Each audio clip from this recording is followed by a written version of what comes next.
Growing up, there was a phrase and saying that I heard over and over that seemed to soothe me and inspire me at what seemed to be just the right times in my life. That saying was, you can do anything you set your mind to. I remember many days sitting at the kitchen table at what seemed like stacks of homework, and I would hear my mother say those words as I was struggling to get the work done. Those words just helped me to push through and finish it. And then as I got older and I was trying to figure out what I wanted to do when I grew up, I would hear someone else say those same words or something similar to offer support and encouragement. And what was being conveyed to me during that moment was that if I believed in myself, no matter how hard the task or goal, I could achieve that thing if I just didn't quit. Without realizing it, that saying, that those moments were my first introduction to confidence. There are a number of definitions for confidence. I define it as a belief or trust in something or someone that causes us to take actions that push us closer to a desired state or goal. I can look back and see times when confidence or believing in myself caused me to take actions when I'd previously been stuck or honestly terrified. I've launched products used around the world, led high-performing teams at global brands, and held executive roles. I've written a book, and now I consult organizations on how to increase the confidence, the leadership skills, and performance of their talent. But I can tell you with absolute certainty that I couldn't pursue any of those goals and dreams until I was first sold on me and my ability to get it done. There are a lot of associations we make with confidence. Typically, it's related to high performance and success. And the messages we hear subconsciously, almost daily, reinforce the belief in this dynamic relationship between confidence, performance, and success. For example, who's heard of the power pose? Anybody? Yep. This is that pose, by the way. This is a posture and position that's often recommended women stand in preparation for an important meeting or presentation or talk, like a TEDx talk, with the thought that this posture, this position will increase our confidence, and that if our confidence is increased, the likelihood of our success increases as well. So with that in mind, I'm going to stand like this for the entire talk. I'm kidding. That would be awkward for everybody, especially me. But also consider the commercials you've seen. You know, the one where the man has a need for, how shall I say, enhancement? Once he takes the pill, now he's suddenly sure of himself, smiling from ear to ear. So is the woman next to him. I can almost guarantee you that the words confidence are either stated or implied. And by some of the laughs, I think you know what I'm talking about. But here's the thing. When I consider the work that I've done with organizations for some time around confidence and performance, and even as I look back at my own career, I realize there's something that we don't talk about enough that deserves attention. And it's this. Confidence is not only about believing in ourselves enough to perform or achieve.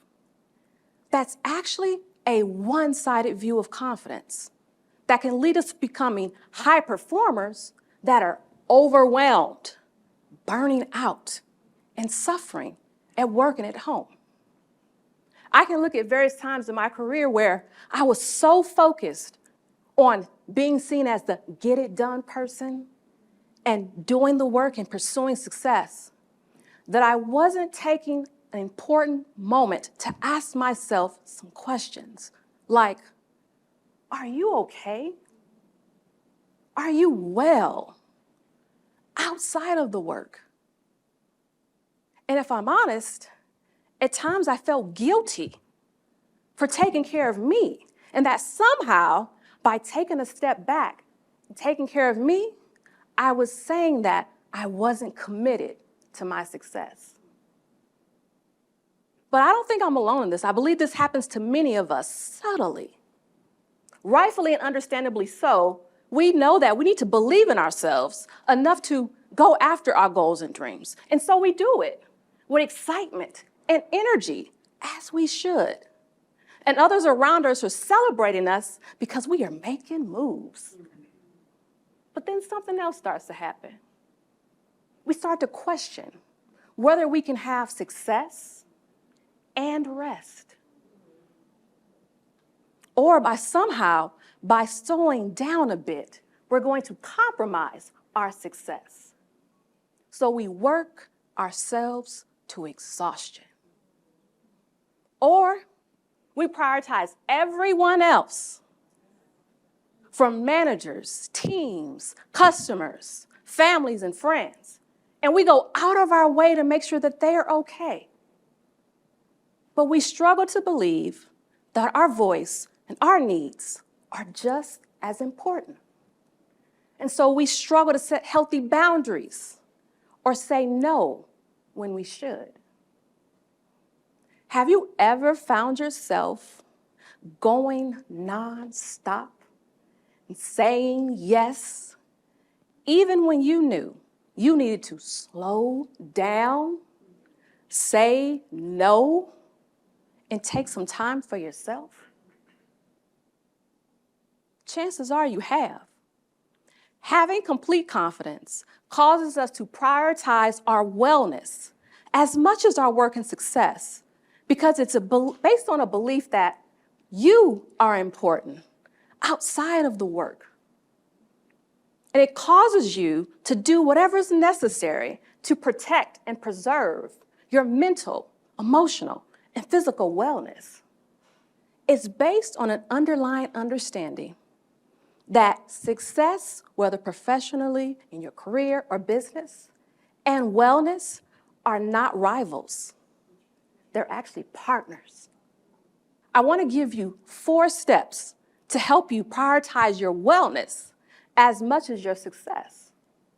These 4 steps help you to build the confidence to be your best. The first step is to evaluate your beliefs.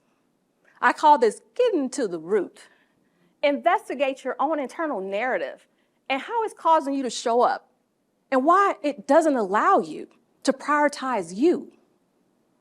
When I did some of this work and tried to understand what was causing me to stay in overdrive, I realized it had a lot to do with where I come from.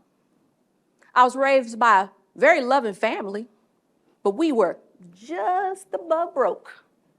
And it was wildly uncomfortable a lot of times. I was also the first person in my family to graduate from college. And so there was pressure, honestly for good reason, to make sure that I created a better life for myself.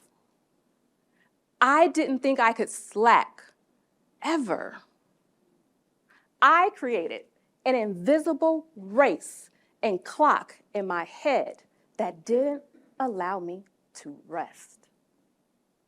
So ask yourself, what beliefs do you have that don't allow you to prioritize you?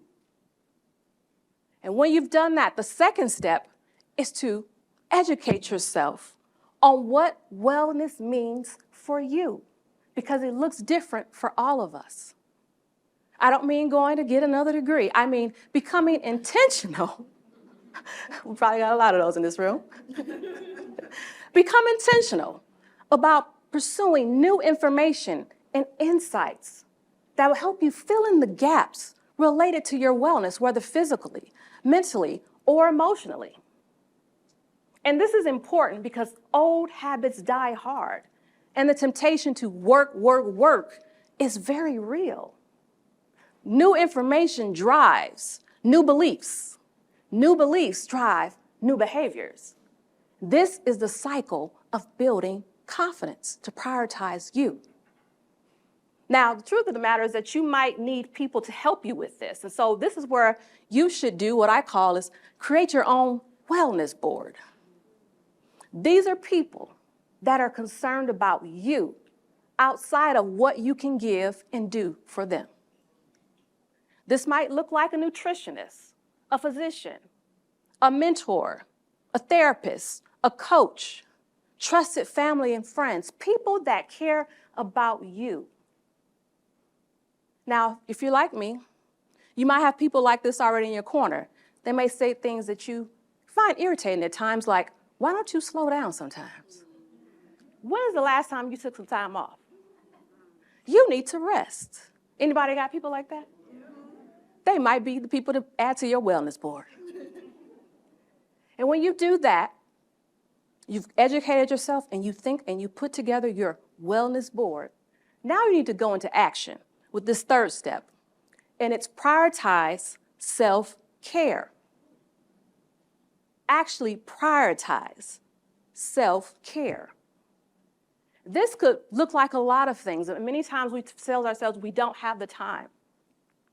It can take as few minutes or as much time as you need. But this is based on a belief that rest is a requirement. It is not a reward for your fatigue. It also requires you to listen to your body. Symptoms like anxiety, irritability, insomnia. These are signs your body is giving off that it needs you to pay attention. Now, for some of us women in the room, these symptoms may sound like one of our good friends that we're becoming acquainted with called perimenopause. I'm not a doctor. I'm not here to give medical advice, but I'm here to tell you that whatever makes you well, whatever refuels you, whatever keeps you strong, do more of those things. And it doesn't have to take a long time to do it. It could be a 5-minute stretch during your workday. It could be a 15-minute walk for the midday. It could be a weekend trip that you've been putting off. It could be time with friends. It could be that physical you need to go get. Whatever is going to keep you well, do more of those things. Various studies show that productivity and creativity actually increases when we take breaks. So the very thing that you need and that you want, increased productivity, happens when you slow down. So do it. Once you've done that and you begin to prioritize self-care, now you have to lean on what I call timing and trust. And let me tell you, this one is a nail biter for me because patience is not my virtue. It's not. But the temptation to become obsessed and so fixated on whatever we're pursuing at that moment in time is very real. It can cause us to lose sight on what's important, particularly ourselves and our wellness. And so this one will mean that, yes, you should show up, do the work, be committed, but give space and time for whatever you're working on, whatever goal you're pursuing, to materialize. My journey to this stage is an example of that in my own life. I submitted my talk idea last year, and it was rejected. Okay, let me rephrase that. It was not accepted, okay? And so the applications opened up again this year, and I wasn't sure if I was going to apply. The deadline came and went, and I did it. And I cataloged it as, it's just not the right time for me. I have so many other things going on. Several weeks later, my husband and I were traveling to see my mother, and as we were driving around one afternoon, I decided to check my email. And when I opened it up to a very pleasant surprise. It was a congratulatory email from the TEDx team to say that I had been accepted. And it was at that moment that I was reminded that when we have done everything that we know to do to pursue our dreams and goals, sometimes, the best thing that you can do, the best thing that I can do, is not to obsess, but to take a step back, focus on something else, something that brings you joy, something that keeps you occupied while that thing materializes. Now, I know that is easier said than done. And some of you are probably stressed at the thought of relaxing. But imagine if just for a moment you gave yourself time to breathe and didn't have that stress of what's next. Building the confidence to prioritize your wellness will mean that you'll need to take an honest look at your schedule, your lifestyle, and make some changes. And take some things off that never-ending to-do list that don't leave room for you and your own wellness. And you might be thinking, Valeria, you don't understand. I'm busy. I got a lot going on in this season of my life. And you're right. I don't know everything you've got going on. But here's what I do know about you. You're likely someone who has stayed up many nights studying for that next certification, that first, second, or third degree. You're likely someone who's invested blood, sweat, and tears in starting that business because it was your dream. Or you're likely someone who's made a lot of uncomfortable moves and sacrifices to move up the corporate ladder. And you did it because success was the goal. And to be clear, success is the goal. And you should pursue all your dreams and goals with excitement and energy. But you also need to give space for another belief to emerge just as strong.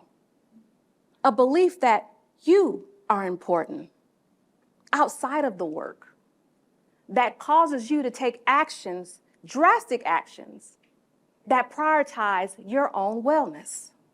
Because success without wellness, it's not really success at all.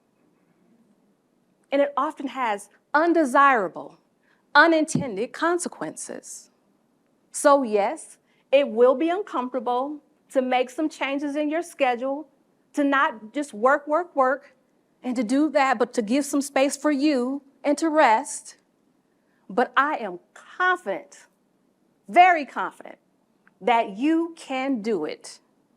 And most importantly, I believe you're absolutely worth it. Thank you.